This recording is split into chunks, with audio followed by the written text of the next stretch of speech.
চৌরঙ্গী বিধানসভা কেন্দ্রের সদ্য কংগ্রেস ছেড়ে বিজেপিতে যোগ দেওয়ার সন্তোষ পাঠককে প্রার্থী করেছে পদ্ম শিবির।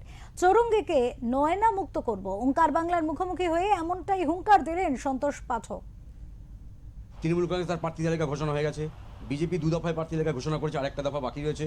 শোনা যাচ্ছে আপনাকে হয়তো চৌরঙ্গীতে পদ্ম শিবির প্রার্থী করতে পারে, এটা নিশ্চিত করবেন? হ্যাঁ, আমি চৌরঙ্গীতে লড়বো। আমি চৌরঙ্গীতে এই চৌরঙ্গীকে নয়না মুক্ত করব। আমি সুদীপ মুক্ত, নয়না মুক্ত। আগেবার দেখবেন আপনি নয়নাকেও পাবেন না, এরপরে সুদীপকেও পাবেন না। এখানে দুজনকেই আপনার এর যে এমপি ইলেকশন আসবে সুদীপ বন্দ্যোপাধ্যায়কেও পাবেন না, আর এবার তো নয়না মুক্ত হয়ে যাবে এবার। না, যোগাযোগ আমি তো করিনি। আমি তো আমার জীবনে ভাবিনি যে আমি কংগ্রেস ছেড়ে অন্য দলে যাব। কিন্তু আমাকে ওই বিজেপির পক্ষ থেকেই অনেকে ফোন করলো, তো আমি তারপরে আমি গেলাম আমি বিজেপির কাছে।